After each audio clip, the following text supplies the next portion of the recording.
When I was 33, I grew out my grey hair for the first time. It felt like a curious experiment. Although I met quite a lot of criticism, people kept asking me why I've chosen to look older while still being so young. Then I gave myself a radical buzz cut, and a couple of months later I've lost silver mojo, dyed my hair again, and have been doing that ever since. Until now, when I decided to go grey again at the age of 42. In this video, I'll show you my favorite looks for this cold season, given the ongoing change in color, how I make it playful, vibrant and fun, while still enjoying owning less. And in the second part of the video, with those who are really interested, I will share my personal thoughts about my transition to silver and what stands behind this decision. If you're new here, welcome. I'm Anna, and this channel is about the gentle philosophy of finding and nourishing your true self through meaningful ideas, relationships, and things. My clothes have always been yet another form of creative expression. I love having a small wardrobe with garments that I make myself, thrift, or buy new. It's a mix, and a well-loved mix. And together with my decision to go grey, I decided to reconsider some of my colors, to introduce something newish and experimental, and also I've broken some rules and promises that I've made to myself. And this is what all the looks today are about: freedom, experiment, fun, and color. I thought I would never ever wear bright orange color because it's not becoming, but look at this experiment that I'm in love with now. Orange turtleneck here doesn't wash me out, but adds a lovely crispy pop of color under the sweater that I knitted myself. Its black and grey color rhymes with my current hair situation so well. The jeans are a recent purchase from a fast fashion brand, just because I needed something warmer than my linen pants, and this was a surprisingly awesome find in terms of the cut, the color, the material, and the quality. Fast fashion is not always evil.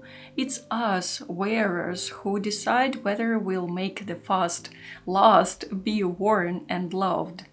I met the beret too, and the fun fluffy bag was a gift from a tiny, one-person sustainable brand here in Novi Sad. If you're interested, the link will be in the description section. This look is basic, yet the addition of colors that are not super matchy makes it alive.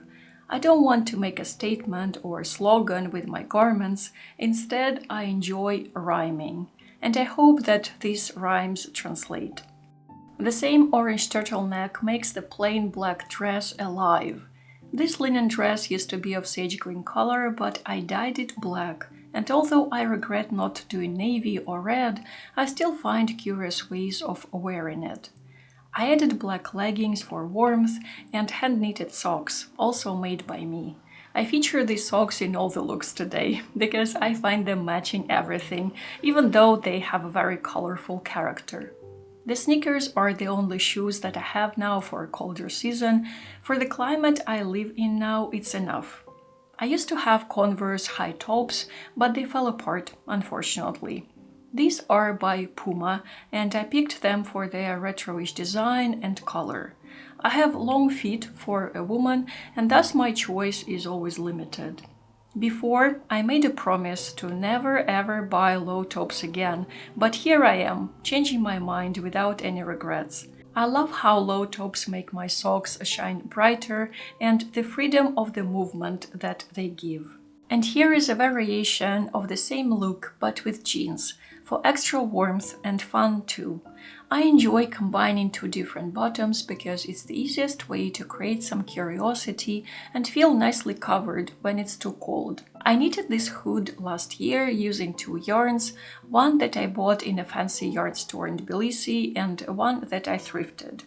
As the result, I got a very warm and versatile and, dare I say, beautiful accessory. I like how it rhymes with the jeans, while the jacket rhymes with a fluffy bag. The jacket is also a recent buy for the new season from a fast fashion brand, but on a higher end of quality. I had a ton of doubts whether to get it, and I'm glad I did. In one of my Patreon videos, I discussed this purchase and talked more about the dilemma of buying new and thrifted. Nothing is black and white. There are nuances, and sensitivity to such nuances requires some thoughtful effort. This look features one of my recent revamping projects. It's the sweater. I thrifted it last spring. It's very light and soft and has an interesting sleeve construction and a delicate slit. I had leftover yarn from making the beret and decided to add some fun design. So I crocheted bobbles and did some very simple running stitch embroidery. The design and its arrangement are from my head. I intentionally didn't use any references and made what I liked. And I'm very happy with the result. For the underlayer, I use brown turtleneck, a recent thrift find. Just as linen bottom-ups in warm season, turtlenecks are my comfort staples in cold season. The color of this one was also a break from my rule of not choosing warm shades. It's almost exact color of my eyes, and I do think that in terms of a personal color feel, it's more me than, say, black. Especially now with the transition to gray, I could use some warmth that my body already contains. I just need to find and accentuate it. For yet another fun handmade feature, I added the scarf that I crocheted last winter using different leftover yarn. It's one of my favorite creations of all times. The same turtleneck for a warmer winter day paired with a light crochet vest.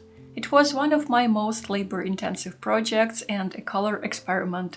It stood the test of over 2 years of wear, and now that I'm rediscovering warmer tones, it's just right where it needs to be. Yes, it's super cropped, and before I wasn't that comfortable wearing it with jeans, but now it has changed too.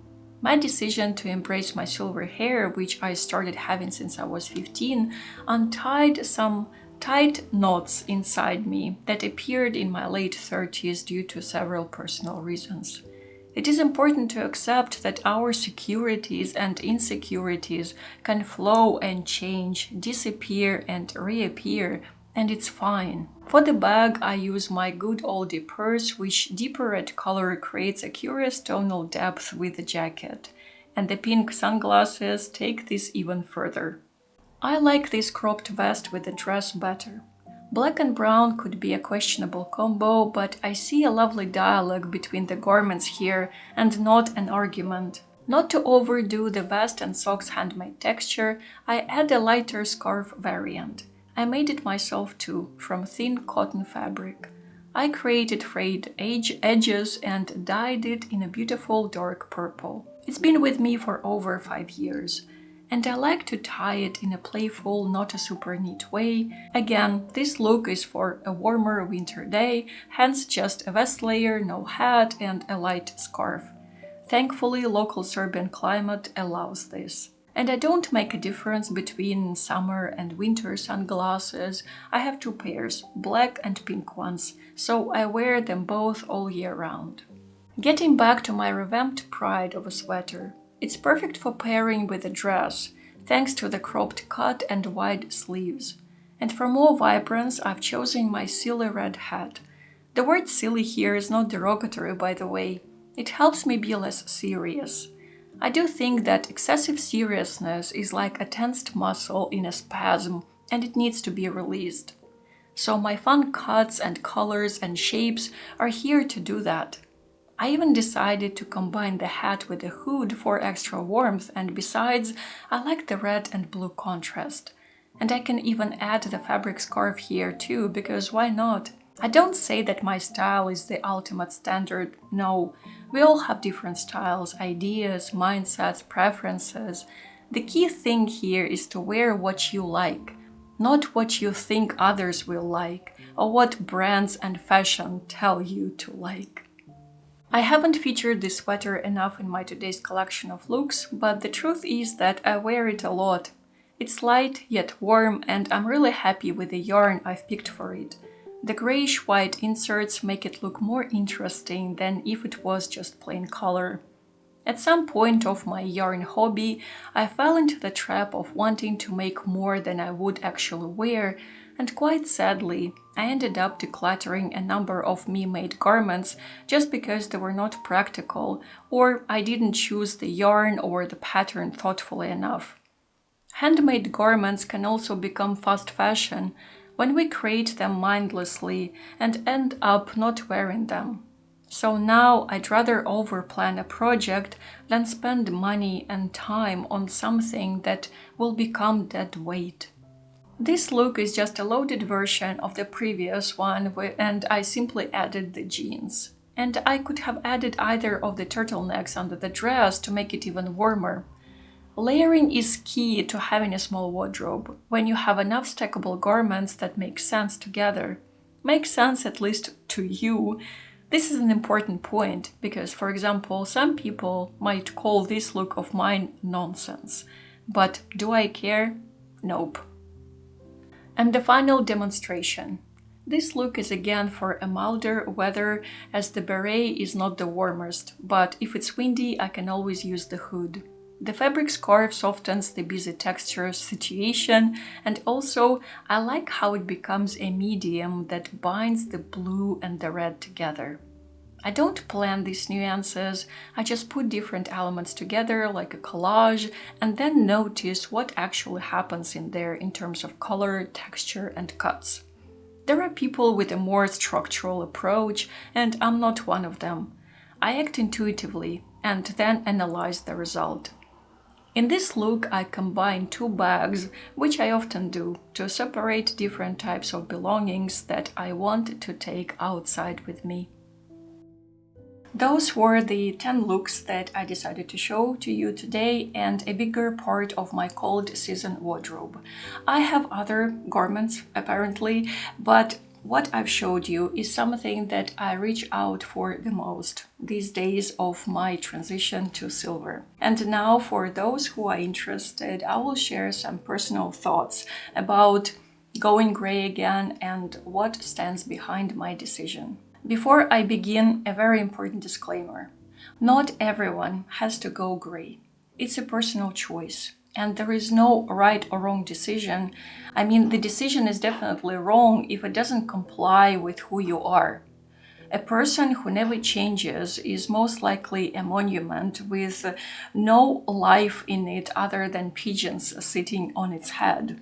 So let's be changing. Let's be curious, adventurous, and most importantly, honest. So for me, there were 3 reasons for going gray: practical, psychological, and philosophical.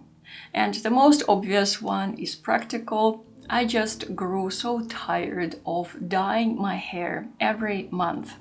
I never went to salons because it's too expensive for me, so I used either a box dye or I bought professional dyes and then applied them at home. For a couple of years, when I developed quite serious allergy to chemical dyes, I used henna and indigo, and it was such a tedious process, and those who know.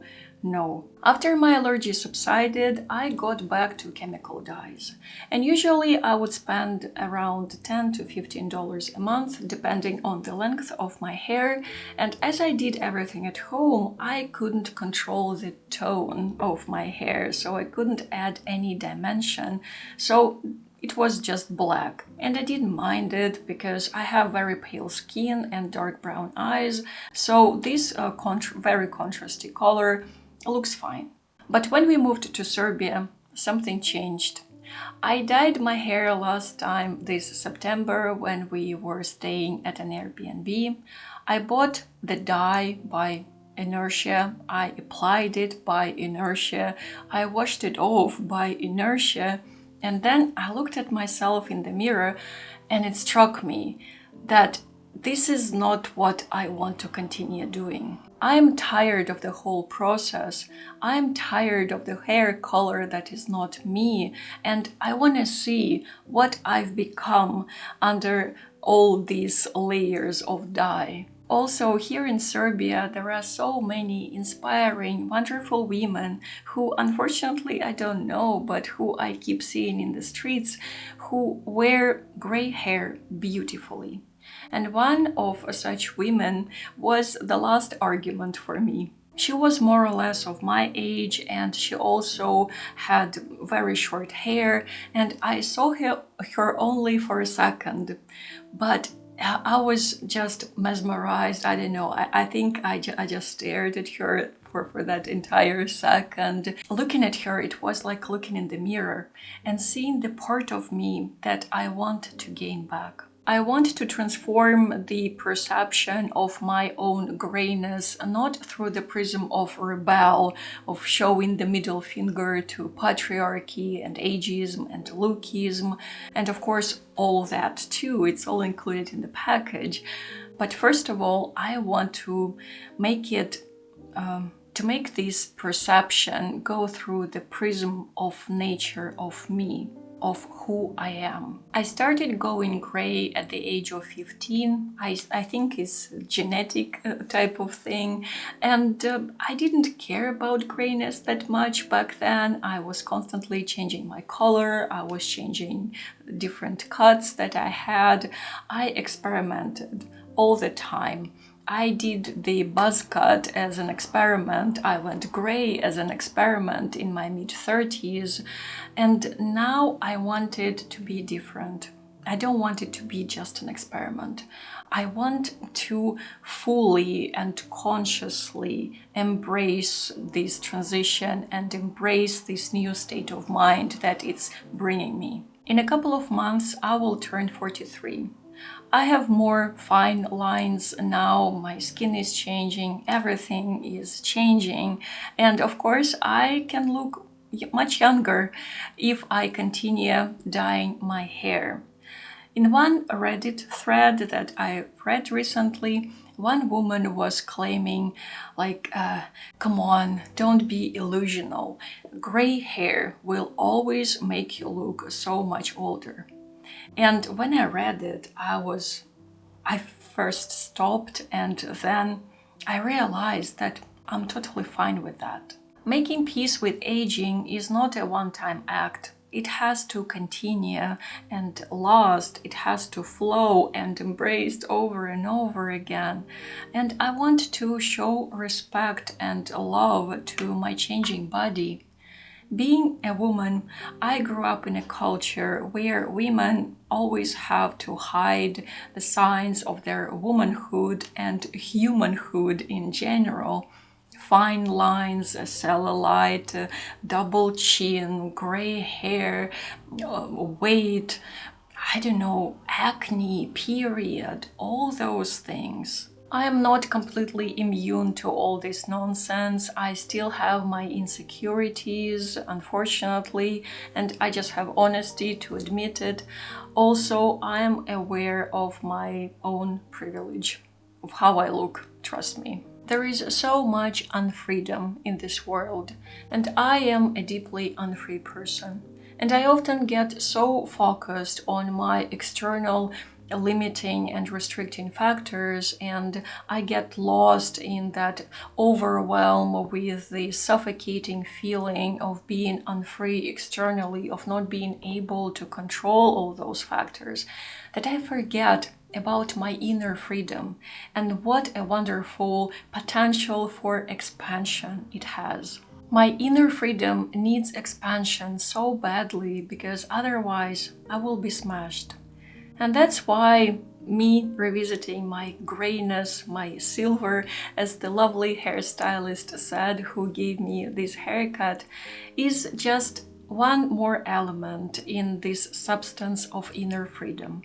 And that was the philosophical reason. If you enjoy videos and conversations like these, if you find them interesting and maybe supportive in any way, maybe you will also like more personal and vloggy videos that I post on Patreon every week. So if you would like to become part of that small circle of like-minded people, the link will be down below. You can join and leave anytime you want. And by the way, this video was kindly sponsored by all my lovely Patreons. I am very curious to know what you think about silver hair, transition to it, maybe in you or in other people, please feel free to share in the comments, and don't forget to be respectful and kind. Or maybe you would like to talk about some other non-conformist decision that you've ever taken. Everything is welcome, and I will happily read all your comments. Thank you so much for your time, attention, and support of my work, dear friends. For now, as always, be safe and keep your heart open, and I will see you soon. Пока-пока.